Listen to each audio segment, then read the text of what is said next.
hosts a very popular annual pickleball tournament.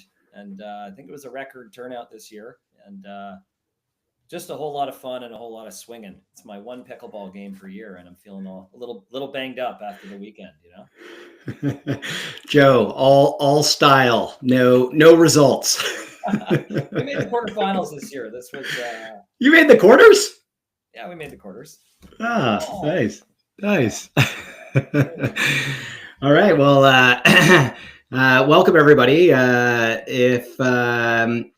If you're joining us, feel free to join us in the chat here.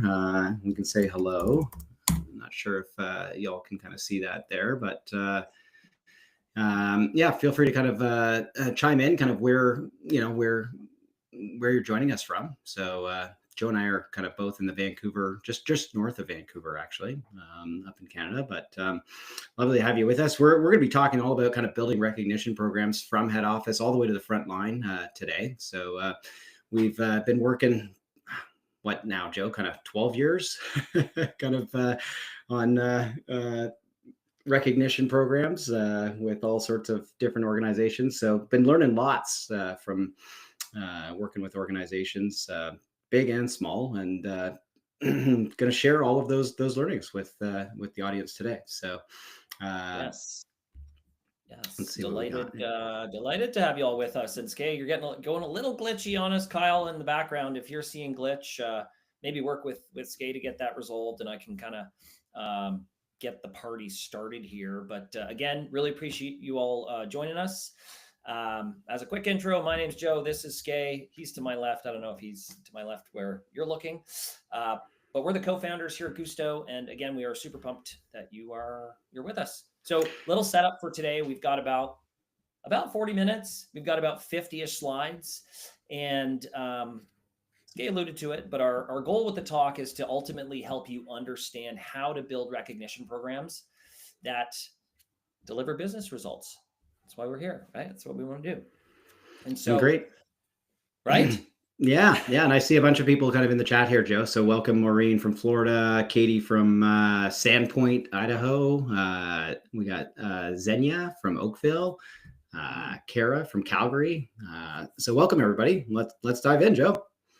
Cool. Let's go. Perfect. So most of you, I'd say most of you likely have some sort of recognition program, or maybe you've worked somewhere with a rewards or recognition program. And maybe you've heard of, someone receiving a fancy pin after 15 years of great service, or maybe you've experienced, one of these catalog programs where you work for years and you save up enough points to get the crappy toaster that maybe you never wanted. Skai, you got to flip slides. Or maybe maybe your leader is like this guy, and he's bringing pizza in once a month, and you're expecting people to be super pumped. But the challenge with these types of initiatives is they're really not tied to any specific behavior or any team accomplishment, and really they can actually be a detriment. They can be seen as a band-aid solution to a real problem. And so with that, the stats on employee engagement, not great. They're not great. They're actually quite shocking. Less than 30% of workers are actually engaged. And then if we shift over to the front line and look at attrition in those industries, it's worse. 35 to 50% attrition in pretty much all the major frontline industries. And so, these are big problems, and they're ultimately costing organizations huge amounts in lost productivity, in replacement costs, and also opportunity cost. And so, what's the cause? We're going to dive in, going to shift the baton to Skai, and he's going to give you some details around that. So, if we look at kind of like what's limiting productivity, there seems to be kind of quite a big disconnect between what workers are saying and what executives seem to think the problem is. And so this is a report put out by kind of Beekeeper. and so if we look at the results from kind of what workers are saying, it's things like unstaffed shifts, lack of recognition, poor cross-team communication. Meanwhile, executives seem to think it's things like low morale, unclear team goals, or a lack of training. And if executives are using kind of their perceptions of what's kind of limiting productivity to inform the programs that they're creating, it's likely that the initiatives, the programs that they're creating aren't likely to kind of really resonate with frontline workers. And it's likely that those programs lead to kind of disengagement and a desire for frontline workers to disengage and look for a new job.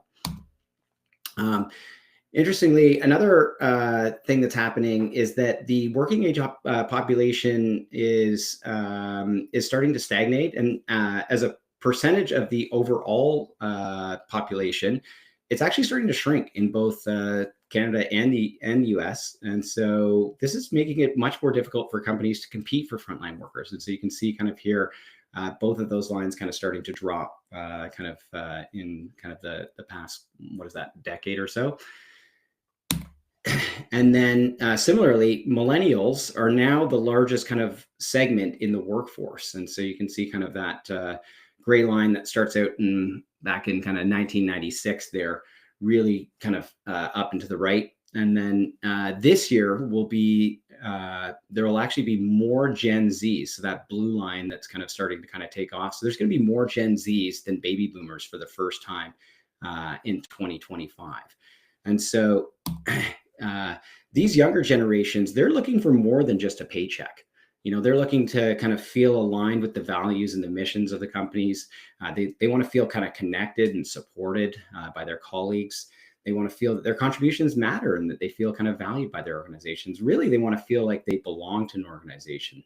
And so a recent report by Lattice actually showed that, you know, millennials, Gen Zs, they're twice as likely to leave an organization if they don't feel like they belong to an organization.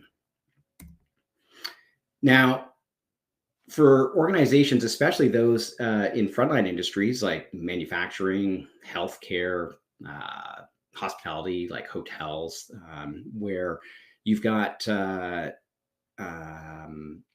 multiple generations in the workforce, maybe kind of 3 or even 4 generations to manage, it can be incredibly challenging to build HR programs that resonate across a very diverse workforce. And so I'm going to pass it back here to kind of Joe to kind of share a little bit kind of, you know, before we get into kind of how we think about kind of building HR programs and specifically kind of recognition programs, just how did we get to this point and what makes us an expert? I like it. Yeah, thanks, Gay. So yeah, I'm going to share a quick story about who we are and, you know, why we started a recognition company. I think it's actually a great story. And it really ultimately came out of a 1-star Glassdoor review. That's the review. We're actually putting it on the slide for you to see. Okay. And so let me take a step back and we're going to rewind. So my good friend, Skai, he's on the screen with me here. We actually grew up together. This is a photo of us as kids. We played soccer. My dad was our coach. Fun times. After school, we started a dining tour company up in Whistler. So it's a big ski resort town in Canada. And so think high-end pub crawls. We used to bring people around to different restaurants and each course would happen at a different location. It was a fun night. And it was really through that experience where we got this idea to be able to send someone a bottle of wine, like maybe send a bottle of wine to a client or pick up lunch and send that to a friend and they could redeem, you know, with any restaurant that we worked with. And we thought like, wow, this is such a great idea. And so we actually took that idea to Dragon's Den, which is Canada's version of Shark Tank. And you can actually still watch the episode online. Please don't, but you can. Season 10, tune in. We didn't. The reality was we didn't get a deal. We didn't have a lot of traction, and we were running out of cash. But there was a silver lining here, or at least we thought. No, there was definitely a silver lining. Shortly after that experience, we noticed that there were a group of people who really loved the tool, and they were HR leaders who were looking for simple, thoughtful ways to recognize employees. And so we talked to these people. We learned that it was really hard for companies to consistently recognize their people, especially across multiple locations or if they were a frontline workforce. And so we spoke to them. We're like, aha, and we were off to the races. But things were pretty slow going, and we always seemed to be a step behind competitors. And it actually wasn't until Skai was Googling Guusto reviews to see what customers were saying about our product, and up came that 1-star Glassdoor review. We were like, what is this Glassdoor? This is crazy. But that was the aha moment, because we felt so brutal. Like we were like, what have we done? We are out in the world selling an employee recognition tool, and it's bananas. We actually weren't using the tool internally, which sounds crazy to say right now. But like, we're not bad guys. We were just so focused on building a great product, selling a great product, building a great product, selling a great product. We kind of blew it internally. And so this is when we decided that if we were going to help other companies with their recognition programs and their culture, we had to do a really good job of it internally. And as soon as we did this, like, everything started to change. The team, it really connected, they engaged in their work, and we started to attract some really amazing people. And this is what happened to revenue. It kind of went bananas. And since then, we have now worked with well over 1,000 HR leaders, and we've realized that our best customers have a certain way of working. And so we've talked with them, we've taken these insights, and this is what we're going to share with you today. And that's where Skai's going to jump in and get into the meat. He's going to do it for us. Okay, great. Thanks, Joe. So now, if you're thinking about building a recognition program, we recommend kind of the first step being getting very clear on your goals. And so, these are often, some of the goals that we hear from kind of customers. We want to increase our engagement scores. We've run a survey, and we've kind of had some kind of poor engagement scores. We want to increase those, or we'd like to drive high performance or productivity, or we'd like to reinforce some desired behaviors. Maybe we're looking to kind of roll out some new core values, things like that. But often, kind of we can kind of boil these down to kind of three kind of main things here. So the main ones kind of being, we're looking to kind of attract some great talent. We're looking to drive performance or productivity, or we're looking to kind of retain our key talent. And really at the core of this, what we're trying to do is create a culture that kind of provides a competitive advantage, right? And if we get this right, culture is really the ultimate advantage. And why? Well, the speed at which information is being shared today is so fast. And what's funny about this is, like, when we put this presentation together, Joe, it's been kind of a couple years since we've kind of put this webinar together. I mean, AI has only just completely accelerated this even more. And so it makes it so easy for competitors to copy your products, copy your marketing campaigns, copy your sales tactics. But the one thing that is really difficult for competitors to copy is great culture. And it's great culture that will affect every aspect of your organization. The speed at which your teams can learn, the speed at which your teams can identify issues, rally around, identifying problems, figuring out kind of new solutions, recovering from mistakes. That's all kind of great culture, right? And so that's very, very difficult for competitors to copy. And so it's recognition that can shape great culture.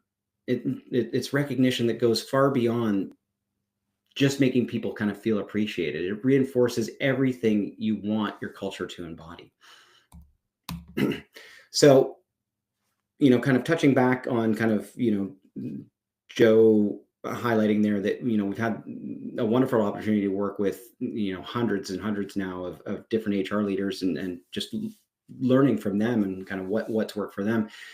We've put together kind of a framework to build a culture that provides a competitive advantage. And this is a workplace that attracts great talent. Let's see if we can get this to kind of come in here. So at the center is kind of that great, that great culture.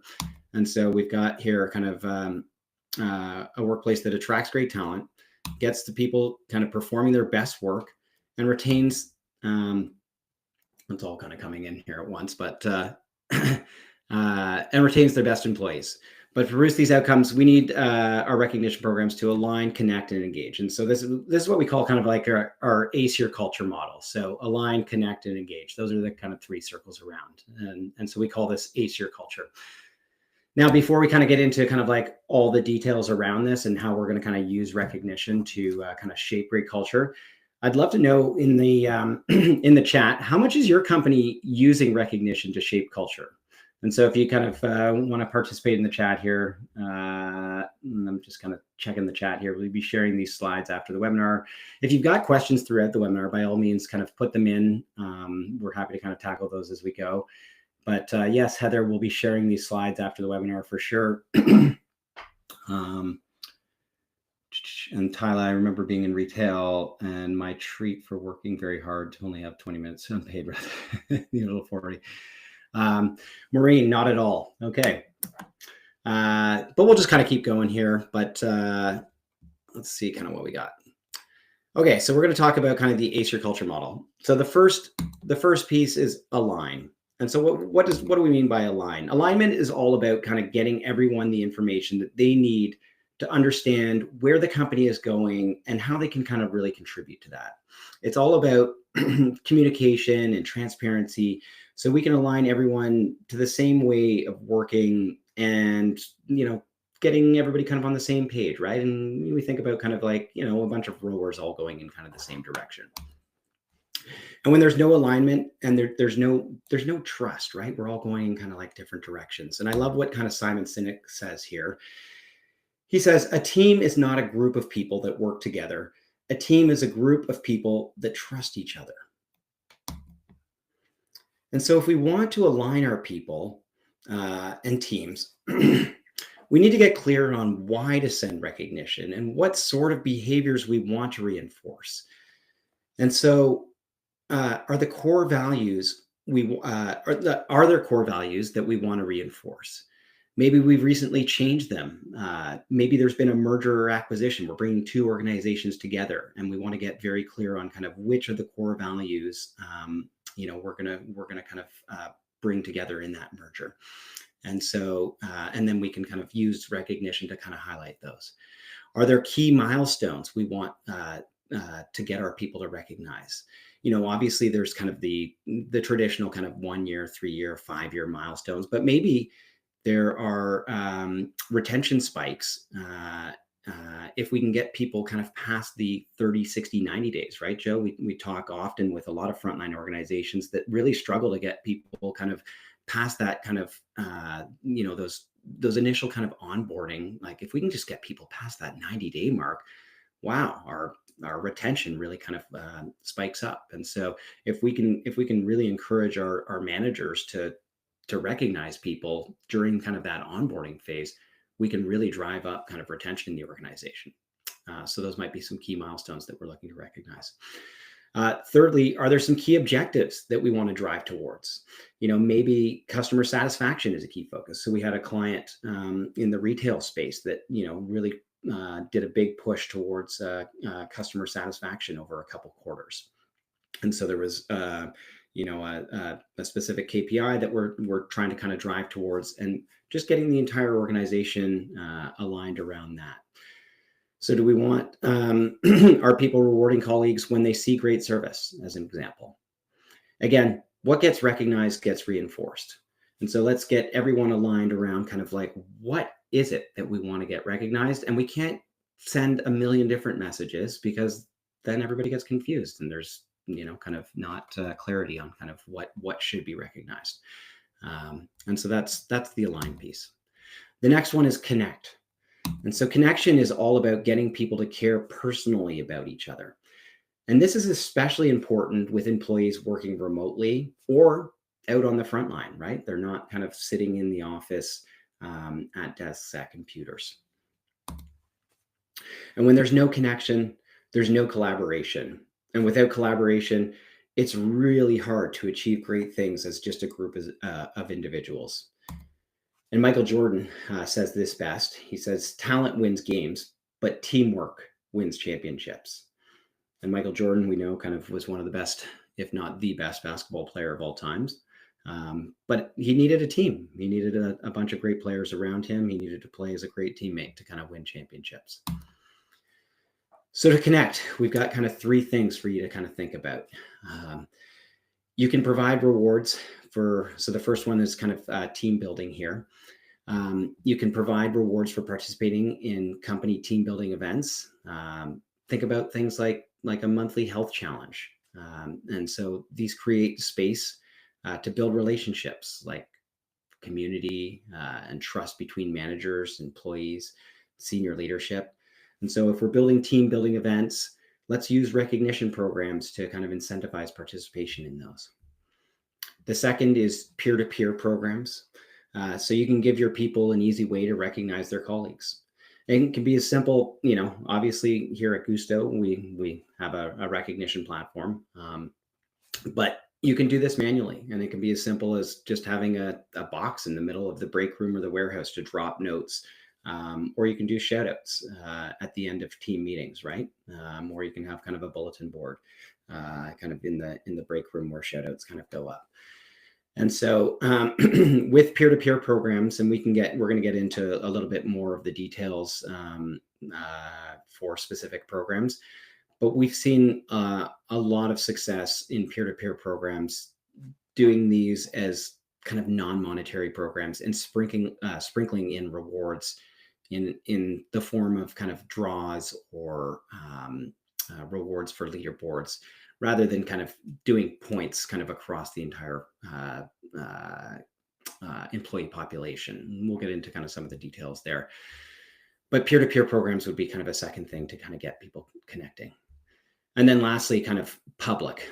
And so making recognition public is really, really powerful. And this helps people to kind of feel seen, and also increases the visibility kind of across departments or across locations. If you're in the office, get recognition integrated into your collaboration tools. So thinking kind of Microsoft Teams, or maybe you've got an intranet or Slack or something like that. If you have frontline employees, having recognition displayed on TV monitors throughout kind of the break rooms or kind of in the warehouses or whatnot. Or like I mentioned, kind of bulletin boards using physical spaces, or add recognition to your company newsletters, things like that, really making recognition kind of visible. Now, caveat to this, there are people, it's worth kind of noting, that do prefer to kind of, not have public recognition, or they prefer to receive kind of recognition privately.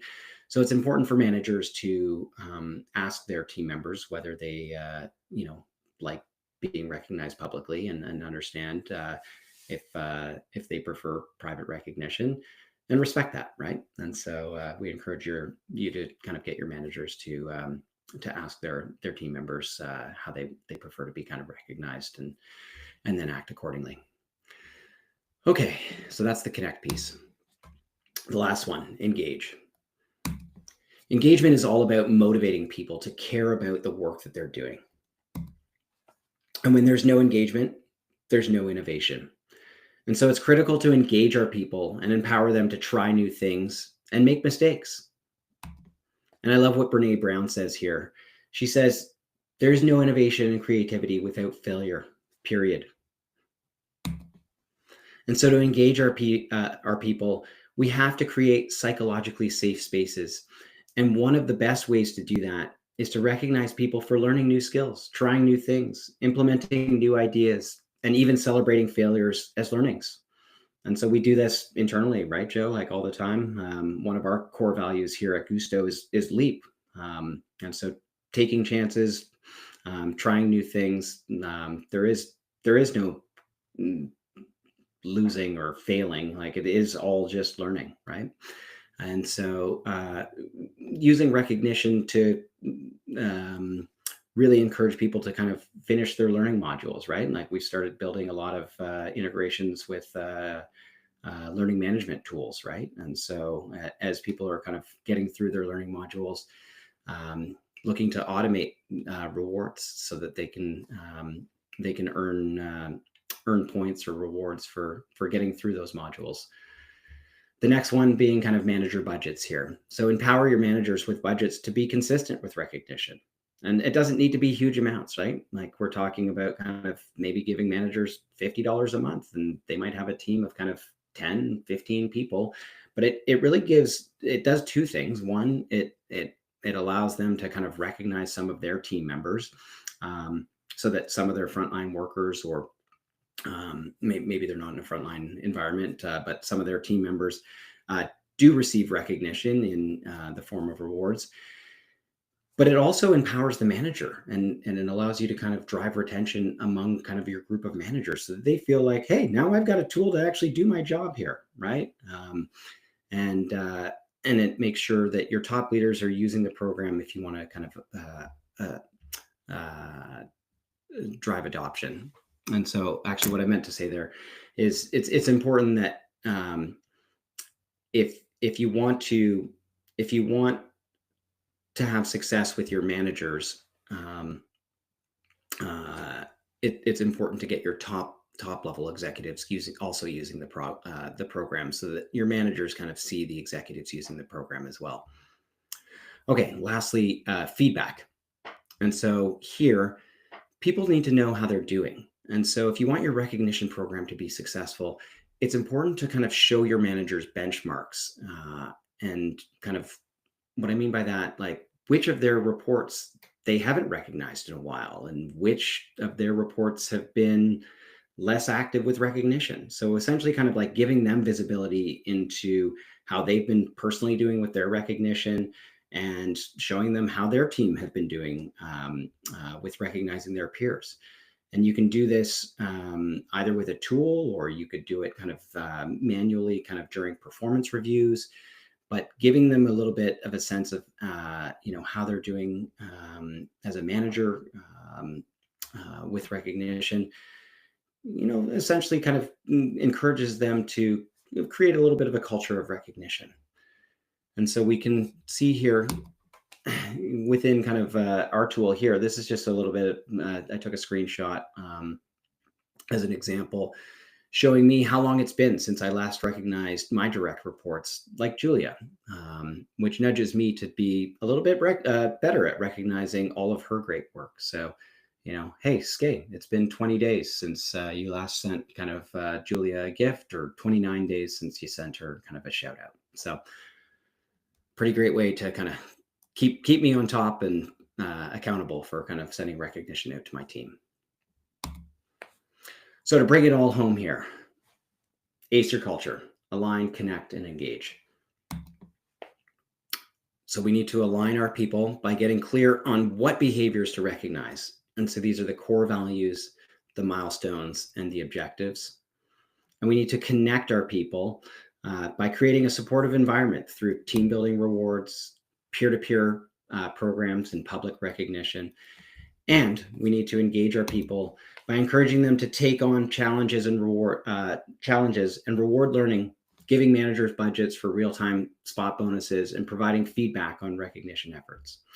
And if we fail to align our people, there will be no trust. And if we can't connect our people, we won't have collaboration. And if we don't engage our people, there will be no innovation. And so you can kind of see those kind of popping up on the model here. So hopefully this can help you ace your culture. And so that's your kind of ace your culture model. Yeah, thanks, Skai.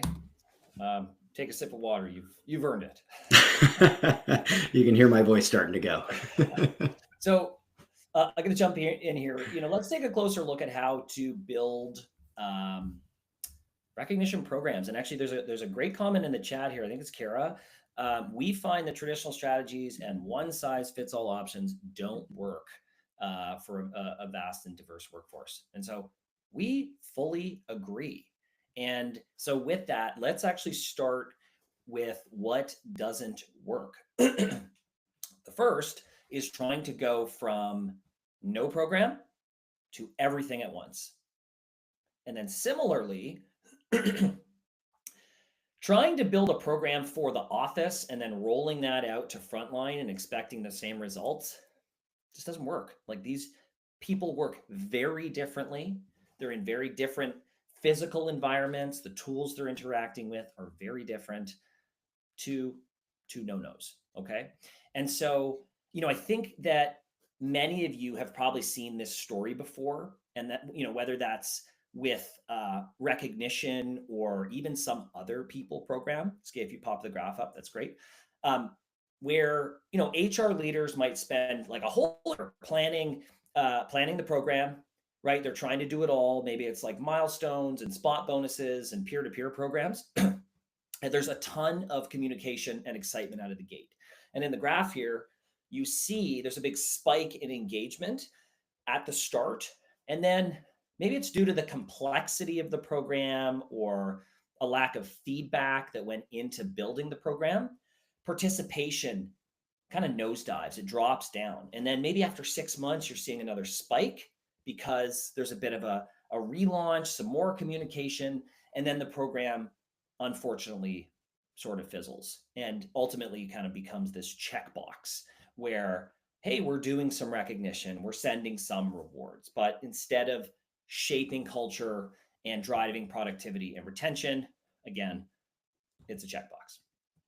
Now, let's actually contrast that with a client that starts with a small, simple milestone program.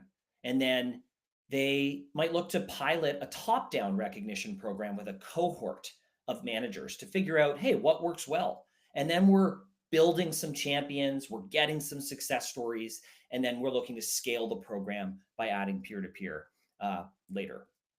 And so here, we actually see participation gradually growing and finishing the year in a really strong place. And it puts you as an HR leader, an HR person, in a really strong spot to actually ask for more budget, because we've proven success. We've got the success stories. We've got people talking that this is a really effective way to, again, drive engagement.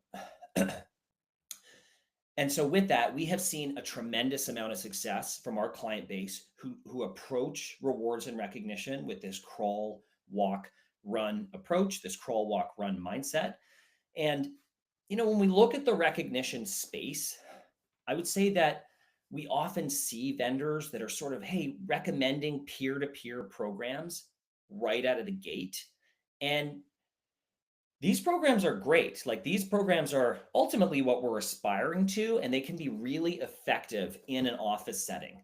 But they do require a bigger upfront budget, a bigger upfront commitment. There's more change management, and they can struggle to get adoption from frontline workers. And let's remember that ultimately people leave their managers. And so take a look at what Google shows when you search my manager. There's some interesting ones in here. There's some funny ones as well, but ultimately it's relatively negative. Like, if someone's searching my manager, the common theme here is that it's not great. And so it's really important to nail that manager recognition, that top-down recognition, before moving to peer-to-peer programs. Let's get our managers bought in. Let's get them building the habit of recognition. Once we've nailed that, okay, let's move on to the next phase. And if you're working with, let's say, a smaller budget to start, it's actually better to concentrate that budget with a manager or a group of managers and get results, rather than rolling out a peer-to-peer program that is monetary, but sort of like spread out across the workforce. If you're not giving people meaningful budgets, you're better to consolidate those budgets with leaders and managers, to recap, okay? And so even before that, most clients actually want to get something simple in place for milestones. So let's start there. Skai, maybe jump in to give them a few tips on a few of the programs. Sure. Yeah, let's go through we're going to go through kind of milestones, manager programs, and peer-to-peer programs. And we got a few kind of tips for each of those for you.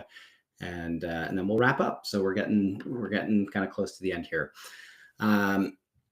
A few kind of critical things to kind of consider here. So with milestones, first thing, flexibility, especially kind of on the redemption side. People don't want to get kind of the plaque and pin anymore.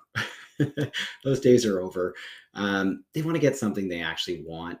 Some might want kind of the handbag, but some might like kind of an experience, and some might want to get kind of, they just might want to put gas in their car, or they might want to get groceries. So flexibility is kind of really key there.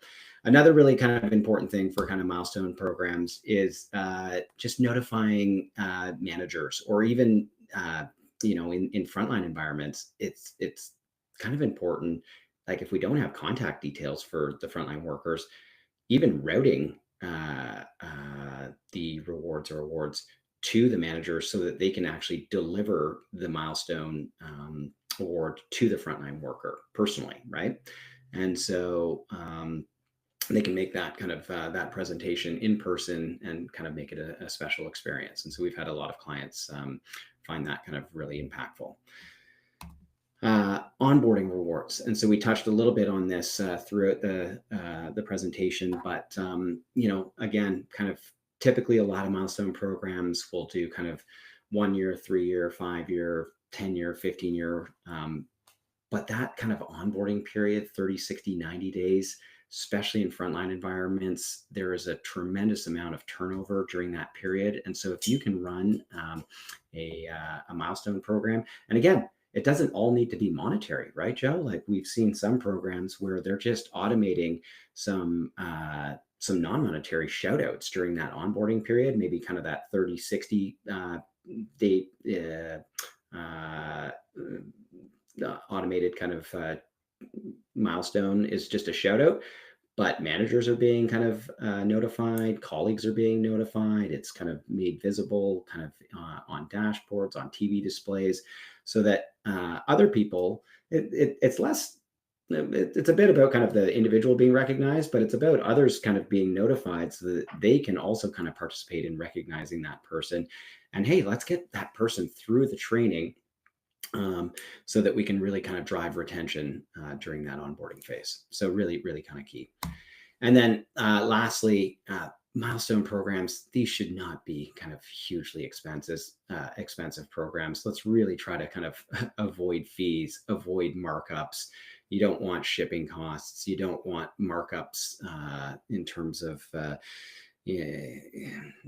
of physical products that are, something that I could go on Amazon and buy for $10. And within the catalog here, it's costing me something like $15 or $20.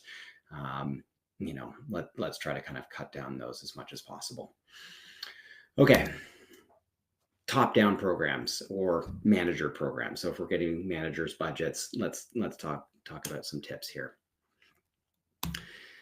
Leadership by example. And so I touched a little bit on this. It's so critical. If you're going to run kind of a top-down program, you can't just, kind of ask your managers to do this and then not have your executives or your leaders kind of participate in the program, or have them doing something else for recognition. They need to also kind of demonstrate that they're committed to the program. And whether that's, kind of them recognizing each other, or them, if it's the executive team kind of recognizing managers. The best example of this that we've seen is the executives getting out in the field and actually using the tool. They're going out to do site visits, and they see kind of somebody, at a store providing great service, and they're using the tool. Hey, Joe, I just saw you provide outstanding customer service. I'm going to actually use the tool to reward you right on the spot. That's fantastic. So leaders can't have a separate program. They've got to use the tool. They've got to demonstrate that they're committed to it. That works really well. The other thing that I've seen work really well, and we actually do internally, is during our leadership meetings, we'll actually either start or finish the meeting with a small recognition section. And we'll actually ask our leaders, like, hey, who did you recognize this week? And it holds the leaders accountable to say, like, hey, this is somebody that I recognize this week. And they have to actually, kind of be committed to making sure that it's in logged in the tool. So that's really good. Why, when, what, how. So we call these kind of the 3 W's plus the 1 H. So why, we need to communicate the impact that it can have on engagement scores and retention. So this is, us communicating to the managers, like, why should they be recognizing people? Like, managers are really busy. They've got a lot to do. So we need to tell them, like, hey, here's why you might want to be recognizing people, because it can have a big impact on engagement scores and retention for your team. When should they be recognizing people? Well, maybe during your one-on-ones. Let's standardize this. Let's actually put a question right into kind of the one-on-one templates, maybe during team huddles, maybe during, like I mentioned, kind of leadership meetings, maybe during all hand meetings. So building that kind of right into the team cadence or the processes there. What? So again, kind of, we touched on this during kind of our ACE model there, but making it very clear on kind of like what we want to be recognized. Is it the core values? Is it, some sort of objective like great service? Is it a milestone or something like that? So being very clear on what we want to be kind of striving towards. And then how. So making it very, very easy. Do we want to be providing our managers with a specific tool to consistently recognize? Is there mobile options? Are there print options? Is there kind of a specific framework? So getting kind of very kind of specific with that. Insights and benchmarks. And so let's help them kind of understand who they haven't recognized. So we touched a little bit on this kind of previously there, but let's give them kind of insights. Let's give them some benchmarks on kind of, across the organization. What does good look like? Is, recognizing somebody once a week good? Is it once a month good? What is the expectation for them? And who on their team haven't they recognized in a while? Because that's a little bit of a nudge for them. And it helps them kind of stay accountable there. And then lastly, similar to milestone programs, let's really try to kind of keep the costs down. And, one of the ways to do this is by avoiding fees for recipients. And so with top-down programs, you really shouldn't have to pay for people that are just receiving rewards. Okay, peer-to-peer tips. So these are your kind of, again, back to kind of Joe's point, crawl, walk, run. We've got our milestone program going, rocking and rolling. We've got some managers kind of sending out some recognition, and everything's kind of going really well. We're feeling kind of really confident about kind of our recognition programs. We've demonstrated some results to our executive teams, and we've gotten approval for more budget now. We want to roll out a peer-to-peer program. What are some tips to kind of doing this properly? Non-monetary. And so, like Joe mentioned, and I think I kind of alluded to it as well, these work really typically, what we've seen is that, there aren't huge budgets for peer-to-peer programs. And so rather than taking kind of that budget and, let's say we've got an organization with 1,000 people, rather than taking that budget and giving everybody at the organization kind of the equivalent of $3.80 a month to recognize all of their colleagues, what we're better to do is run an entirely non-monetary program that doesn't cap recognition. So I can give as many shout outs as I want to all of my colleagues. What we can then do is layer in some, and I think I've got it here as kind of our second point, is some incentives along the way. And so the way that we can do that is in the form of kind of draws. So some random draws. So every week or every month, whatever cadence kind of works for your organization. And we can draw out some of the shout outs or whatever kind of we decide to call them, nominations, shout outs. And whoever kind of made the shout out, whoever received the shout out, we can decide to reward those people. And so internally here at Guusto, what we do, we've got kind of bi-weekly kind of all hands meetings. And so we'll draw kind of 3 shout outs. And whoever made the shout out, whoever received the shout out, will reward those people. And that kind of incentivizes people to both kind of make shout outs, to receive shout outs, and it helps to kind of build a culture of recognition, right? And then at the end of the month, what we'll do is we'll actually look at the leaderboards as well and say kind of whoever received the most shout outs, whoever gave the most shout outs, we've got kind of, first, second, third, and we've got different levels of kind of prizes for those folks as well. And it helps to kind of surface a bunch of recognition as well. We'll have folks kind of read out those shout outs, whoever kind of gave out those shout outs. And then on the leaderboards as well, whoever kind of was, the top givers, we'll have them kind of come up and say, hey, highlight one of the shout outs that you gave out this month, or, highlight one of the shout outs that you received this month that really meant a lot to you. And then again, kind of back to that visibility piece. But that helps to kind of, really incentivize participation in your non-monetary program, because if there are no incentives, you'll see some participation out of the gate, but in terms of kind of keeping people kind of involved in the program, it can be a little bit, be difficult over time. Okay.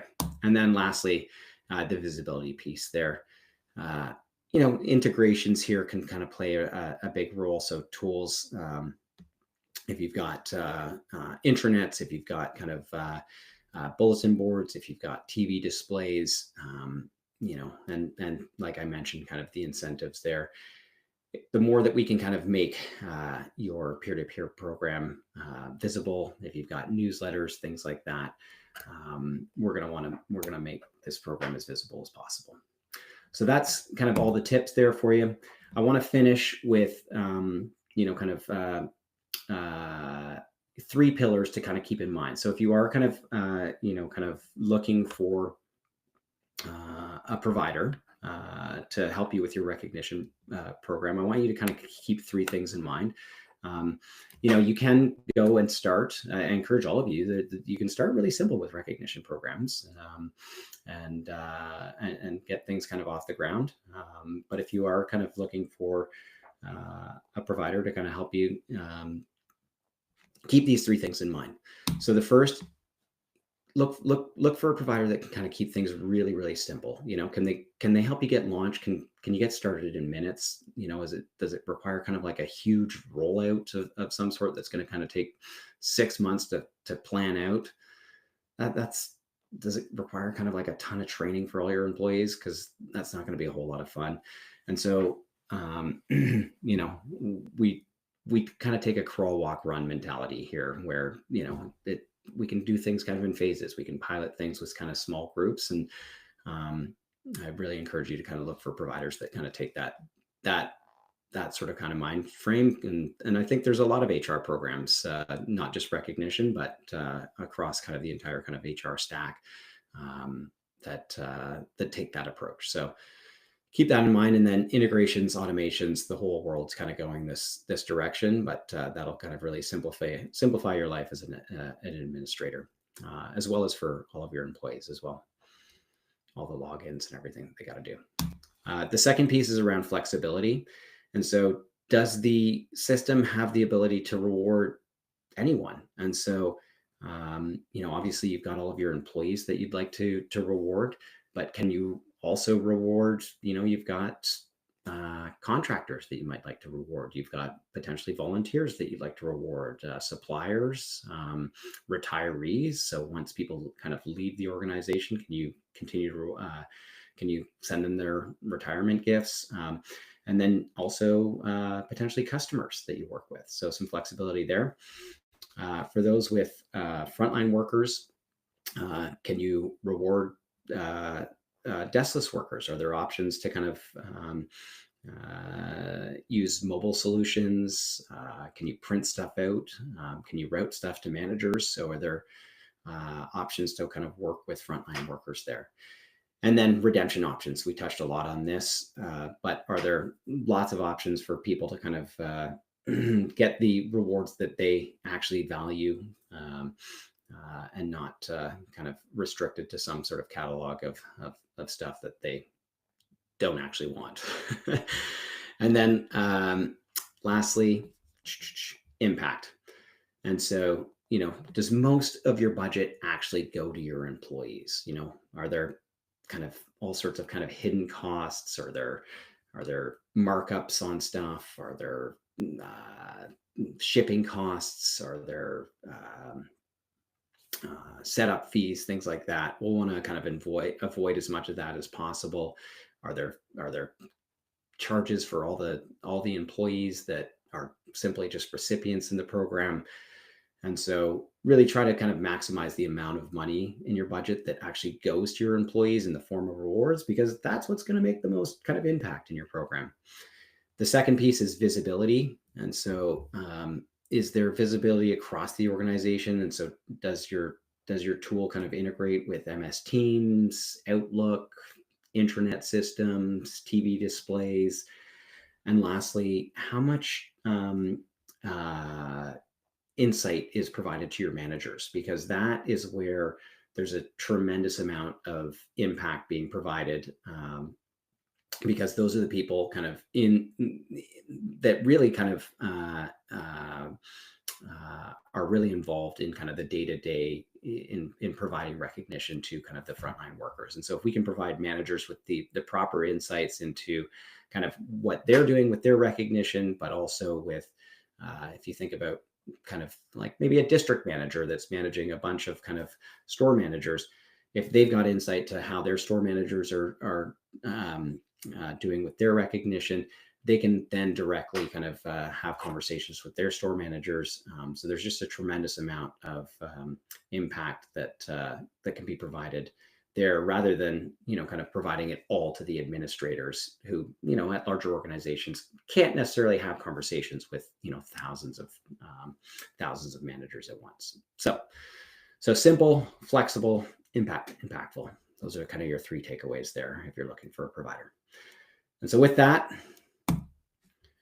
I've got one last little thing for you. Forgot I added this, but purpose-driven. If you can find a provider, and this is something we've been kind of proud to do from day one. But we, coming off the back of our last organization, met an organization. Is the founder of Cirque du Soleil, Guy Liberté. He has a foundation called One Drop. They do water projects, sustainable water projects all over the world. And so we partnered with them to donate a day of clean drinking water for every reward that gets sent out through the Guusto platform. And then further to that, we decided, hey, wouldn't it be cool if we could also do something for mental health? And so we decided to pledge 1% of the equity that Joe and I have in the company to mental health. And so we can feel really good about every time we're kind of sending something out through the platform, growing the company. We're hopefully doing kind of something good for others in the world here. So with that, I think that was it. Yeah, here we go. Back to you, Joe. Yeah, thanks, Skai. And thanks, folks, for sticking with us. I know we got 5 minutes to the hour. If you have a need for some recognition this year, or you're thinking about how you can drive engagement and retention for 2025 and maybe even beyond, we do have a special offer. If you're interested, we can actually give you a Guusto account and load it up with $250, and you can actually use those funds to reward your people. If you're interested, just go to, there you go, boom, Kyle linking it up. Thank you. So you can just click the link on the screen, or go to guusto.com/book-demo and connect with our team for chat. The other thing is that when we think about getting rewards and recognition programs approved and getting buy-in, we often hear from our executive leaders, like, we want to see the business case. So if you need to build a business case, or you're going to need to build a business case, we've got a really great resource that we can share. It's called the Executive Pitch Kit, also linked up on the screen. That's amazing. It's got everything you need to build the case up to leadership to invest in rewards and recognition.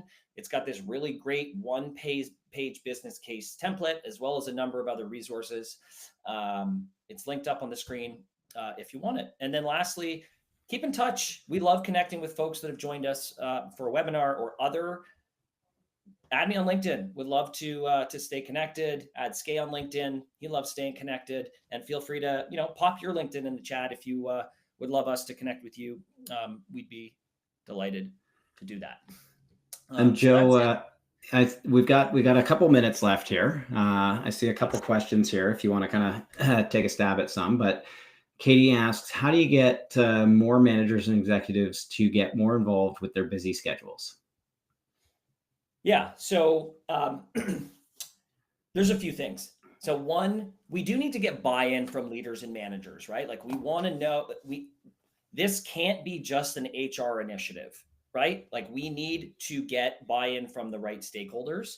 And then what we need to do, which is really effective, and Skai kind of touched on it, is build forcing functions into your day-to-day, week-to-week operations. And so forcing functions could be if you have a one-on-one meeting and you're providing templates for your managers to work from, make sure there's a question in there about recognition so that we're weaving that into the conversation with our direct reports.